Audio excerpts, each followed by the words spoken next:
KM news కి స్వాగతం. గణేష్ ఉత్సవాల పర్మిషన్ కోసం వసూలు చేసే రుసుములపై home minister Vangalapudi Anitha press meet ద్వారా క్లారిటీ ఇచ్చారు. గత జగన్ హయాంలోని ప్రభుత్వం వినాయక మండపాల ఏర్పాటుకు వసూలు చేసే వివిధ రకాల రుసుములన్నీ 10 రోజుల కిందటే రద్దు చేశామని హోమ్ మినిస్టర్ మీడియా ముందు స్పష్టం చేశారు. కూటమి ప్రభుత్వం గణేష్ మండపాల ఏర్పాటుకు సింగిల్ విండో విధానం అమల్లోకి తీసుకువచ్చేటప్పుడు జగన్ ప్రభుత్వం హయాంలో నిర్ణయించిన రుసుములన్నీ అధికారులు ఇచ్చిన నోటు ప్రకారం ప్రకటించామని అన్నారు. కానీ ఈ విషయం ముఖ్యమంత్రి చంద్రబాబు దృష్టికి వచ్చిన వెంటనే గత ప్రభుత్వం నిర్ణయించిన విధానం రద్దు చేసి ₹1 కూడా ఏ ఒక్క అనుమతికి తీసుకోకూడదని స్పష్టంగా చెప్పారని హోంమంత్రి అనిత తెలిపారు.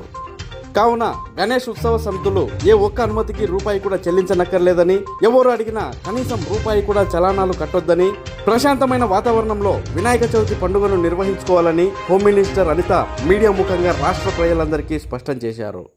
ఇది జీవో 2022లో అంటే వైఎస్ఆర్ సిపి గవర్నమెంట్ లో ఉండేటప్పుడు ఈ జీవో ఇష్యూ చేశారు. అయితే విషయం ఏమైందంటే కరెక్ట్ గా 15 days బ్యాక్ 20 days బ్యాక్ మాకు అన్ని కలిపి ఒకే పోర్టల్లో అంటే సింగిల్ విండో విధానం తీసుకొచ్చి ఆ సింగిల్ విండో విధానంలోని ఇప్పుడు మన electrical department permission, R&B permission, panchayat municipality permission, police permission, electricity permission, ఈ 5 పర్మిషన్స్ డెఫినెట్ గా మనకి వినాయక మండపం పెట్టాలంటే ఉండాలి. ఇంతకు ముందు ఏం చేసేవారంటే ఒక్కొక్కరు ఒక్కొక్క దగ్గరికి వెళ్లి పర్మిషన్ తీసుకునేవారు. మేము అలా కాకుండా ఒక జాయింట్ ఇన్స్పెక్షన్ పెట్టి ఒక జాయింట్ సింగిల్ విండో విధానం పెట్టాం. అయితే ఆ రోజు ఏం చేశారంటే ఇదే జీవోని నాకు డిపార్ట్మెంట్ వాళ్ళు తీసుకొచ్చి ఇచ్చారు.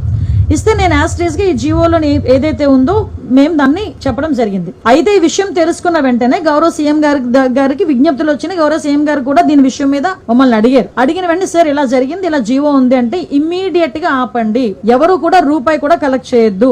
ఎస్పెషల్లీ ప్రతి సౌండ్ సిస్టమ్ కి మనకి ఏదైనా మనం సౌండ్ సిస్టమ్ పెట్టామంటే దానికి పర్టికులర్ గా మైక్ కి పర్మిషన్ తీసుకోవడానికి ₹100 తీసుకుంటారు డిపార్ట్మెంట్ వాళ్ళు కూడా. అది కూడా తీసుకోవద్దు వినాయక చవితులకి అని చెప్పి చాలా క్లియర్ గా 10 రోజుల క్రితమే ఈ విషయం చెప్పడం జరిగింది. ఎవరు ఎక్కడ కూడా ఎటువంటి ఫీజెస్ కూడా కలెక్ట్ చేయట్లేదు, ఎటువంటి చలనాలు కూడా కలెక్ట్ చేయట్లేదు. ఏదైతే వినాయక చవితి అదే విధంగా దుర్గా నవరాత్రి ఉత్సవాలు మన రాష్ట్రంలోనే కాదు మన దేశంలో చాలా ప్రెస్టీజియస్ గా చాలా భక్తి శ్రద్ధలతో చేసే భక్తులు ఎవరైతే ఉన్నారో వాళ్ళెవరు కూడా ఇబ్బంది పడకూడదనే 10 రోజుల క్రితమే గౌరవ సీఎం గారు అందరికీ కూడా ఇన్స్ట్రక్షన్స్ ఇవ్వడం జరిగింది. ఈ రోజుకి కూడా కనీసం మైక్ పర్మిషన్ కి కూడా మేము ఎవరం కూడా డబ్బులు తీసుకోవట్లేదు. ఇది క్లియర్. దీనికి నేను 20 రోజుల క్రితం మాట్లాడిన మాటలను తీసుకొచ్చి వైఎస్ఆర్సీపీ వాళ్ళు ఏమీ లేదు అన్నట్టుగా ఈ రోజు కావాలని దాన్ని ట్రోల్ చేసే పరిస్థితి చూస్తా ఉంటే వాళ్ళ తాలూకా అవివేకత్వం, దాని తెలివి తక్కువతనం, అదే విధంగా వాళ్ళు బురద జల్లే కార్యక్రమాల్లో వాళ్ళకి టైము, సిచ్యువేషన్ అలాంటివి ఏం అవసరం లేదన్న సంగతి కూడా చాలా క్లియర్ గా అర్థమవుతుంది. ఇది క్లియర్ గా ప్రజలందరికీ కూడా అర్థం కావాలి కాబట్టి చెప్తున్నా. ఇది ఆల్రెడీ 2022లో ఇచ్చిన జీవో. ఆ రోజు ఆ జీవోని కూడా పక్కన పెట్టి ఎట్టి పరిస్థితుల్లో ఎవరికి కూడా అది కలెక్ట్ చేయొద్దు అని చెప్పారు. ఎవరు కూడా అక్కడ కలెక్ట్ చేయట్లేదు. ప్రతి ఒక్క చోట కూడా వినాయక ఉత్సవాలు అంగరంగ వైభవంగా జరుగుతున్నాయి. ప్రజలు ఎవరు కూడా ఇబ్బంది పడరు.